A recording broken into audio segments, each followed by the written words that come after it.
నమస్కారం, అందరికీ వందనాలు. నా కొరకు చిన్న ప్రార్థన అవసరత ఏంటంటే, నేనుంటున్న ఏరియా నుంచి ఒక 80 కిలోమీటర్లు అయితే రావడం జరిగింది. ఒక 80 కిలోమీటర్లు లోడ్ వేసుకెళ్తున్నాను. అది గేట్లో వేసుకెళ్తున్నాను. ఆ గేట్లు కమ్ములు తీసుకెళ్తున్నాను. అవి చూశారు కదా, ఇది చాలా డేంజర్తో కూడిన పని అని చాలాసార్లు చెప్పాను. ఇవంతా మనం తీసుకెళ్తున్నది. అయితే ఇప్పుడు నేను ఎందుకు ప్రార్థన అవసరం కోరుకుంటానంటే, చాలాసార్లు చెప్తున్నాను, మన ఆటో బాగుంటేనే మనం బాగుంటాం. మన ఆటో ఉంటేనే మనం సోషల్ సర్వీస్ చేయగలం. ఈ ఆటో ద్వారానే సోషల్ సర్వీసు, అలాగే లేని వారికి భోజనాలు పెడుతున్నాం. అయితే మొన్న ఈ టైర్ పగిలిపోయింది. మొన్న 21వ తేదీ ఒక టైర్ పగిలిపోయింది. టైర్ కొత్తది వేసాను. అయితే మళ్ళీ టైర్ లేవని బాధపడుతున్నాం. తర్వాత యువతల టైర్ పగిలిపోయింది. ఈ టైర్ పగిలిపోతే దీన్ని కూడా కొత్తది వేసాను.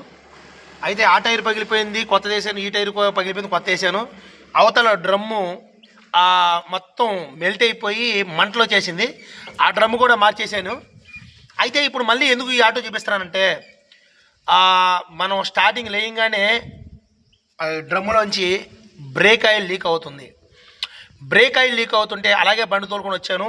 అయినా నేను ఒక 80 కిలోమీటర్ల దూరం వచ్చాను. అయినా బ్రేకులు పడట్లేదు. ఇప్పుడు చాలా టైం మధ్యాహ్నం అయిపోయింది. ఒకటి బ్రేకులు పడట్లేదు, రెండోది ఇంకా బ్రష్ చేయలేదు, అలాగే స్థానం లేదు. ఇంత దూరం వచ్చి మనం బాడుగులు తోలుతున్నాం. అయితే కేవలం ఒకటి సంపాదించుకోవడానికి, దాచుకోవడానికి అయితే కాదు, కానీ ఒకటి మన కుటుంబం పోషించబడాలి. తర్వాత నాకు కొన్ని అప్పులు ఉన్నాయి, అప్పులు తీరాలి. రెండవది ఏంటంటే, ఖచ్చితంగా మనం చేస్తున్న సోషల్ సర్వీస్, నేను చేస్తున్న సువార్త అనేక గ్రామాలకు అందించాలి. అయితే ఇప్పుడు నేను చెప్తున్న మాట ఏంటంటే, చూశారు కదా కమ్ములు ఎంత పొడుగున్నవి, అటు ఇటు అవతల రాడ్డు, ఇవన్నీ కూడా. ఇది చూపించే కారణం ఏంటంటే, ఒక భయంకరమైన రోడ్లు వెళ్తున్నప్పుడు బాగా ఇబ్బంది అవుతుంది.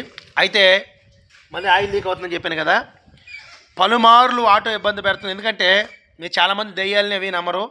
చాలా ప్రాంతాలకు వెళ్ళి ప్రార్థన చేస్తాను. ఆ ప్రార్థన చేయడం వల్ల ఏంటంటే కొన్ని దెయ్యపు శక్తులతో బాధపడుతున్నాను. అలాగే రోడ్లు బాగట్లా తిరుగుతున్నాను. ఇప్పుడు నేను మీకు కోరుకునేది ఒకటి ఏంటంటే, ఈ మధ్యాహ్న సమయంలో మనం చేస్తున్న సోషల్ సర్వీస్ అనేక ప్రాంతాలకు వెళ్తుంది కాబట్టి ముందు మనకు ఆటో బాగుండాలి. ఈ ఆటో చెప్పాను చాలాసార్లు, మీకు ఎవరికైనా బాగలేనట్టు నాకు ఫోన్ చేస్తే 150 కిలోమీటర్లైనా సరే ఈ ఆటోలో వచ్చి మీకు నేను బియ్యం అన్నీ ఇస్తానన్నాను. అయితే ఇప్పుడు మనం కోరుకునేది ఏంటంటే, ఆటో బాగోట్లేదు అని 2 టైర్లు వేసాను, డ్రమ్ వేసాను, అయినా ఇబ్బంది. 80 కిలోమీటర్లో ఇక్కడ మెకానిక్ ఎక్కడ ఉంటాడో కూడా తెలియదు, మెకానిక్ దగ్గరలో ఉన్నాడో దూరం కూడా తెలియదు మనకి. అయినా మన పని మనం చేస్తున్నాం.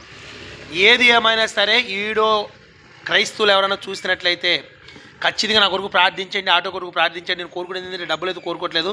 చాలా అప్పుల్లో ఉన్నాయి. నేను దాదాపు ప్రతిరోజు 1000-1500 తోలే నాకు అప్పులు తీరవు. అయినా కానీ లేని వరకు అన్నం పెట్టేదానికి ఉంటాను. అలాగే నేను అనేక ప్రాంతాలకు వెళ్ళి సువార్త ప్రకటించాలి. సువార్త ప్రకటించడం ఏంటంటే, దెయ్యాలు పట్టున విడుదల కలగాలి, భార్య భర్తలకు మధ్యలో సమాధానం కలగాలి. అలాగే ఎవరైతే ఇబ్బందులు పడుతున్నారో, ఎవరైతే తాగుళ్ళలో ఉన్నారో వాళ్ళు విడిపించడానికి, అంతేగాని ఏరే మార్గంతో అయితే ఏరే సమస్యల కొరకు అయితే మనం సువార్త కూడా పెట్టట్లేదు. అనేక కుటుంబాలు బాగుండాలని మనం సువార్త చేస్తున్నాం. ఏది ఏమైనా సరే ఈ వీడియో ద్వారా ఏంటంటే, ఆటో చెప్పాను కదా, ఆటో చూపిస్తూ ఉన్నాను. చాలా భయంకరంగా ఇప్పుడైతే ఇది అక్కడ ఆయిల్ లీక్ అవుతుంది. అక్కడ ఆటో చాలా ఉంది, ఇంకా పనులు ఉన్నాయి. అయితే ఇంకో విషయం ఏంటంటే, చాలా చెప్పాలి మీకు. చూశారు కదా శాఖబ్దారు, ఈ శాఖబ్దారు ఇది పోతే ఇలాగే తోలడం వల్ల మనం అలాగే తోలుతున్నాం. ఆటో అలాగే శాఖబ్ దగ్గర పోవడం వల్ల ఒకసారి ఇక్కడ తల పగిలిపోయింది. నేను గుద్దుకుని ఒకసారి ఇక్కడ పడిపోయింది. ఎందుకంటే బ్రేక్ వేసినప్పుడు 10 సార్లు జంపిస్తుంది. జంప్ ఇవ్వడం వల్ల ఇక్కడ తల పగిలింది. అలాగే మొన్న ఇక్కడ తగిలింది. ఎందుకు చెప్తున్నానంటే, కనీసం ఒక 700-1000 రూపాయలు పెట్టి ఈ పని చేసుకోవడం కూడా నాకు ఇబ్బందిగా ఉంది. అంటే స్తోమత లేదు. చాలామంది చాలా విధంగా అనుకుంటారు కదా. అయితే మనం చెప్తున్న మాట ఏంటంటే, నా కొరకు ప్రార్థన చేయండి.